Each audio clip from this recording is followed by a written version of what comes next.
Hi. My name's Amberle, and if there's one thing you should know about me, it's this. I don't start fights, but I never lose one either. I'd been living in this bland high-rise for over 10 years. 20 stories of concrete and silence, just the way I liked it. No easy neighbors. No easy landlord. Just me, my 2 rescue cats, Salem and Basil, and a fridge that rattled like a dying spaceship. My landlord, Mr. Zhao, lived next door. Technically. But living isn't really the word for it. He existed. He'd pass me in the hallway sometimes. Never a nod, never a smile. Just this stiff, cold nod like he was allergic to eye contact. Didn't bother me. Rent was cheap. Agreement was simple. Don't bother me. Fix your own stuff. If it breaks, replace it. Take it out of the rent. Perfect deal for a stubborn woman who liked her freedom. So, when the shower head snapped off, I fixed it. When the fridge died in the middle of a heat wave, I bought a new one and shoved the receipt under his door. Not that he ever looked at them. For a decade, that was my quiet corner of the city, my little fortress. Until Madame Wei got greedy. It was the start of summer when she showed up. His wife. Silk scarf. Pearls. That kind of woman who smells like expensive face cream and trouble. She knocked on my door one Saturday, first time in 10 years anyone had knocked. Salem bolted under the couch. Basil hissed at her like he knew what was coming. Amberle, she purred.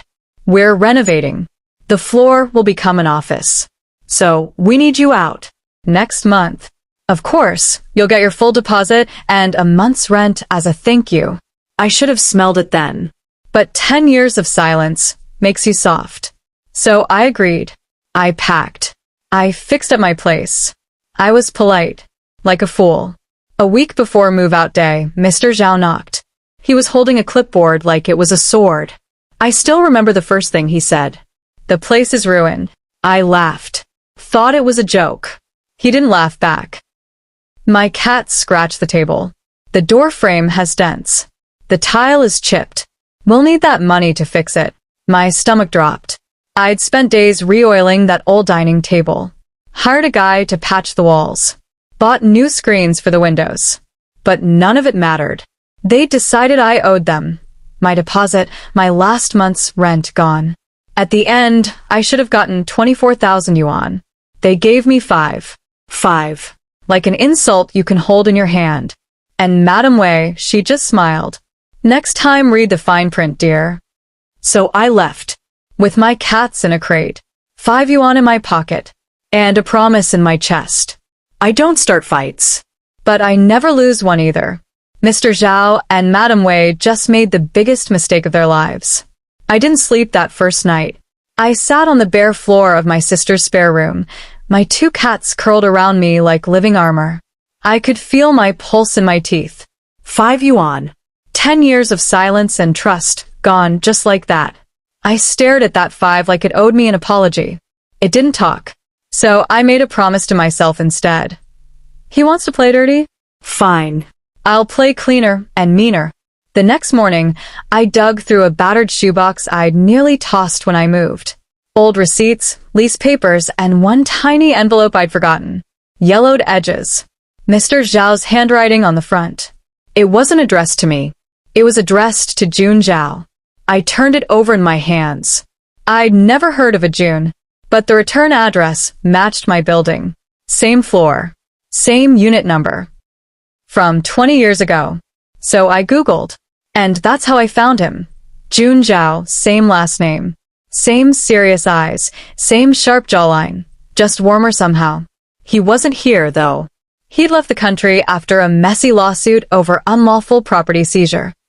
Guess who won that lawsuit? My dear landlord. Mr. Zhao himself. Suddenly, I wasn't just an angry tenant. I was a woman holding a loose thread to a buried family feud.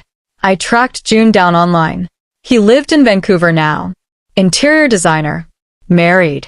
Pictures of him hiking with 2 golden retrievers and his husband, smiling like he'd never lost anything in his life. I found an email address buried on an old business website. So I wrote him, short and sharp. Hi June. You don't know me. I rented from your brother for 10 years. He just cheated me out of my deposit. I have a feeling you might want to hear how he's running your old building now. Call me, Amberle. Did I think he'd reply? Not really. But an hour later, my phone pinged. Video call request. Vancouver number. I picked up. No makeup. Hair a mess. Salem meowing in the background. Amberle? His voice was softer than I expected. No bitterness, just curiosity. I told him everything. The fake repairs. The illegal office plan. The 5 yuan joke. He listened. Didn't interrupt. Just nodded, like he'd always known his brother would pull something like this. When I finished, he sighed. He's still doing it, he said. 20 years ago, he lied to our father to get that building signed over. I sued him. Lost everything paying legal fees. Moved here to start over. I thought he'd at least run it honestly. I laughed. Honest isn't really his style. June leaned closer to his webcam. There was this flicker in his eyes, something that told me I wasn't the only one with revenge running through my veins. I've been waiting for a chance to get that building back, Amberle. Maybe you're it. I didn't know him. But in that moment, I trusted him more than I'd ever trusted Mr. Zhao. So we made a plan. Or rather, we started one. It wasn't going to be loud. Not yet. Revenge that works is patient. Silent. Slow enough that by the time they see it coming, it's too late. First step? Find out exactly how much dirt Zhao had buried under those 20 floors of cheap tiles and peeling paint. I made some calls. Old tenants. A locksmith friend. A night shift security guard who'd once helped me break back into my apartment when my keys fell down the elevator shaft. It didn't take long for the skeletons to start rattling. Fake leases. Untaxed cash deposits. Renovations that never got city permits. And a new rumor that Mr. Zhao was getting cozy with a local official who helped him cover it all up. I'd lived my whole life minding my own business. But now? I wasn't just minding my business anymore. I was about to mind his, right down to the last filthy secret, and when I was done, he'd wish he'd just given me my damn deposit. I've never been good at sleeping when I'm angry, so instead I plan. I sharpen my edges in the dark. After that first call with June, I knew 2 things for sure. 1, my landlord wasn't just greedy, he was stupid. 2, stupid men always hide their biggest secrets somewhere they think no one will look. Turns out, Zhao had turned the empty unit next door into his office. The same office he claimed he needed to kick me out for. Ironic, really, his new moneymaker was also his biggest vulnerability. So one rainy Thursday at 2 a.m., I found myself crouched in front of that office door with my old locksmith friend, Dara. Dara owed me a favor. Once, I'd kept her dog alive for a week when she got stuck abroad during COVID. Now she was paying me back, one quiet click at a time. You know, Dara whispered, tools clicking in the lock. This is probably illegal. I smiled. So was stealing my money. One last snap, and the door swung open. Inside, the place was exactly what I expected. Ugly metal filing cabinets, piles of cash ledger books pretending to be maintenance reports, and a sticky old laptop on a cheap folding desk. The smell of stale coffee and cheap cigarettes clung to everything. Zhao really had style. We didn't have much time. Security did rounds every hour. Dara set up her scanner and started feeding papers through like a machine. I cracked open drawers, photographed every document, every list of names. And then, jackpot, a hidden folder on his laptop, badly disguised as invoices_2019. Inside, records of donations to local inspectors, coded with amounts, dates, even bank slips. Amberle. Dara's voice cut through my focus. She held up a thick folder marked evictions. Inside were copies of leases. Signatures. All fake. Forged move-out notices, trumped-up damage reports. My name was there. So were at least 20 others. People who'd been forced out with made-up excuses, just like me. I felt my hands shake for a second, not with fear. With rage. 10 years of loyalty turned into neat lines on a sheet of cheap paper. Got everything? Dara asked. I nodded, slipped a USB stick from her kit, and dragged the whole folder onto it. Files, bribe records, Fake leases, all of it. I slipped the laptop exactly where I found it. One thing about men like Zhao, they never back up their dirt. They think locks and doors will protect them forever. Idiots. Before we left, I did one more thing. I slipped an old photo under his keyboard, me and my cats on my balcony. That view he'd stolen. On the back, I wrote 2 words. We slipped back into the hallway just as the elevator dinged. A sleepy security guard stepped out. I nodded at him like I was just coming from the laundry room. He nodded back, bored. By sunrise, I was at my sister's kitchen table, sipping bad instant coffee while Dara uploaded every file to a secure cloud. By noon, June had everything. The bribes, the forgeries, the evidence of tax fraud. He called me while I was feeding Salem. "You're good at this, Amberle," he said. I laughed.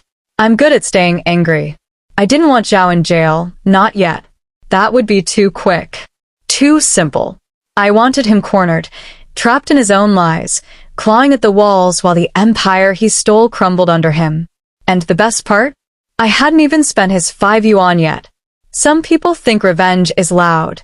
Glass shattering, tires screeching, fists on doors at midnight. Not me. I like revenge quiet. Like a single match in a dry forest. You don't hear it burn until it's too late. I spent the next week building my fire. Piece by piece. June, and I went through every file Dara and I had stolen. The fake leases. The hush money payments. The coded gifts to the building inspector, Mr. Liang. Turns out Liang was the rotten backbone holding Zhao's scam upright. He signed off on fake permits, lost violation reports, all for neat little envelopes, slipped under tables at tea shops. So, I did what any polite tenant would do. I paid Mr. Liang a visit. He worked out of a grimy office behind a fake safety compliance agency. I walked in with my nicest smile and a neat folder in my bag. Not the original, just enough to make my point. He didn't recognize me at first. I guess landlords and parasites like him don't bother learning tenant faces. But he noticed when I set the folder on his desk. "What's this?" he asked, voice bored. "Insurance," I said sweetly. "For you." For Zhao. "For me." He flipped through the pages. I watched the boredom drain right out of his face. His finger froze on the bank transfers, his name, his signature, the neat line of bribe amounts. "Where did you get this?" His voice cracked just a little. "Doesn't matter," I said. "What matters is what I haven't given anyone yet." He tried to bluff, threatened me, insulted me, told me this was dangerous territory for a girl like me. I let him rant. Then I pulled out my phone and showed him an email draft already addressed to the city tax bureau and local press. Attachments ready to blow his career sky high.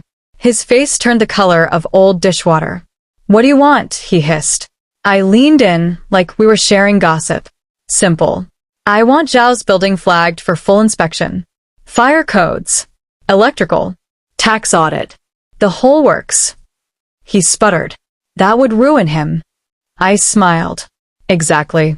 He tried to negotiate, begged me not to drag him down too. I shrugged. That's up to you, Mr. Liang. Do your job right for once, or you and Zhao can share a cell.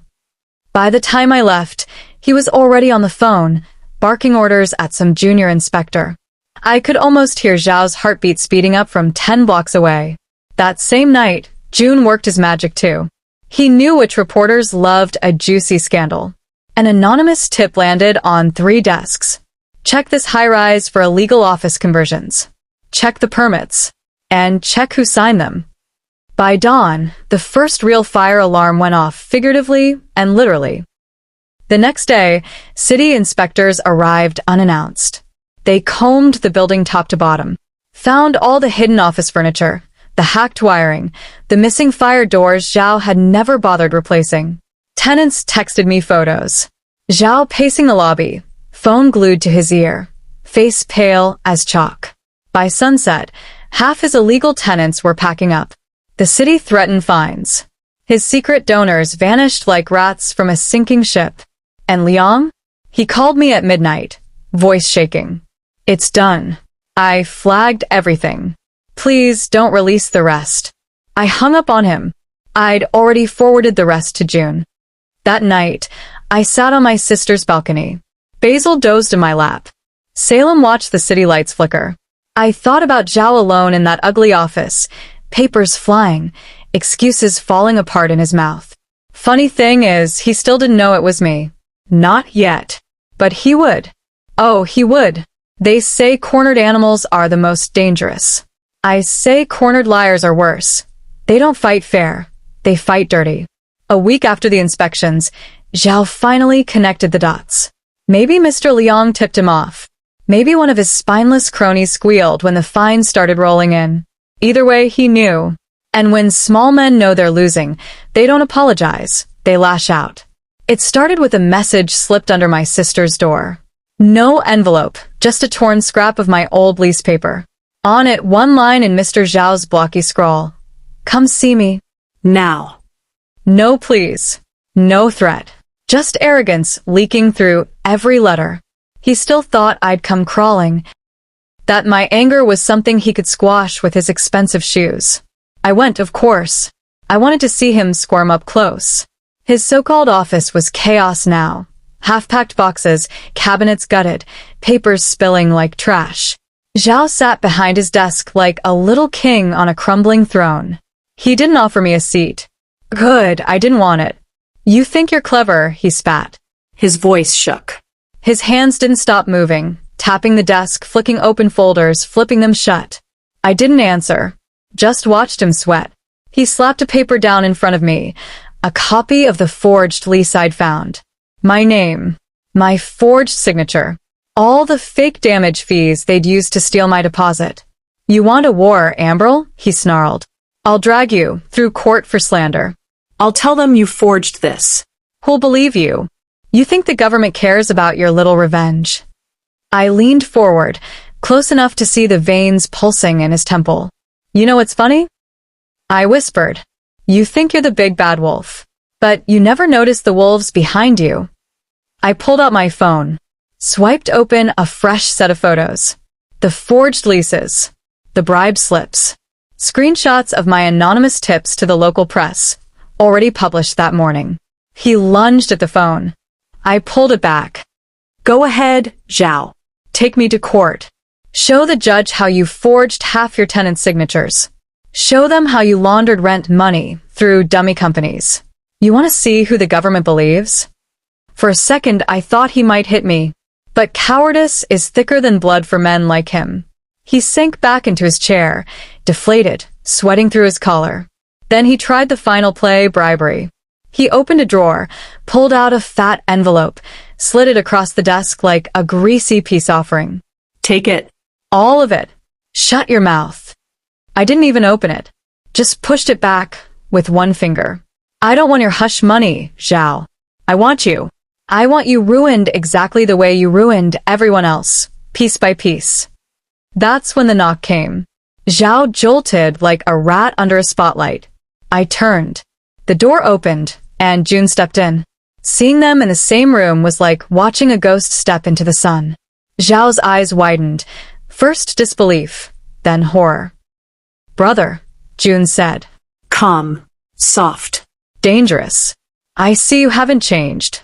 Zhao started stammering, excuses, fake apologies, half-formed lies. But June didn't even flinch. He dropped a thick envelope on the desk, legal papers, a fresh lawsuit, civil and criminal, with my evidence, our evidence, attached to every page. You'll pay back every yuan you stole, June said, voice like ice. Plus damage. Plus fine. Or you'll rot alone in a cell, where you can forge all the signatures you want. Zhao collapsed back into his chair, mouth open, words gone. No fight left. I turned to leave. Salem's carrier was waiting in the hallway. My cats needed lunch. As I stepped out, I paused in the doorway, just long enough to toss 5 yuan, the same worthless coin he'd handed me weeks ago, onto his desk. Keep the change, landlord. That night, I poured a glass of wine on my sister's balcony, Salem curled around my neck like a purring crown. June called from his hotel. The lawsuit was filed. The reporters were camped outside Zhao's building. One match. One dry forest. And the man who thought he owned my silence was watching his empire burn. I don't start fights, but I never lose one either. It was raining again, fitting. Dara came with me, same bag of lockpicks, same grin that said this better be good. We took the back stairwell, slipped past the night guard, climbed 20 flights like ghosts. The penthouse door was heavier than any other in the building. Triple locks. We cracked each one, slow and careful, until the door swung open. Inside, it looked nothing like my peeling old unit. It was sleek, cold, marble floors, imported fixtures, and empty at first. But then, in the bedroom closet, behind rows of untouched designer coats, we found it. 3 locked briefcases stacked under a false floor panel. I knelt there, rain dripping from my hair, Basil's collar tag jingling in my pocket like a tiny bell. Dara cracked the cases one by one.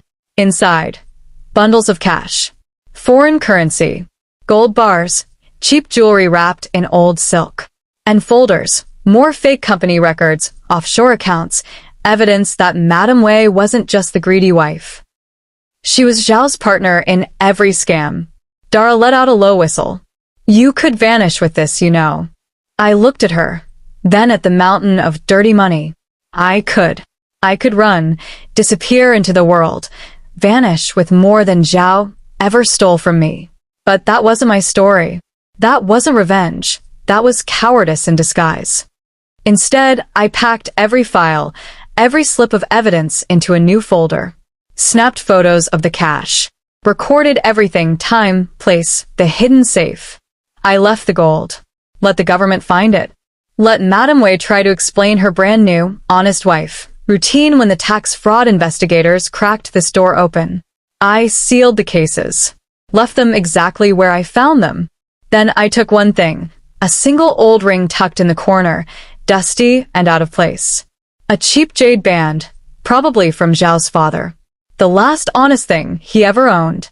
A reminder of what he lost when he sold his brother out. The next morning, I walked into June's hotel room, raincoat dripping on his carpet, folder in hand. You were right, I said. But I finished it. June flipped through the photos, the gold, the cash, the shell accounts. He didn't smile. He didn't have to. He just picked up his phone and dialed a single number, the local financial crimes unit. By sunset, the penthouse was sealed off. The news vans were back.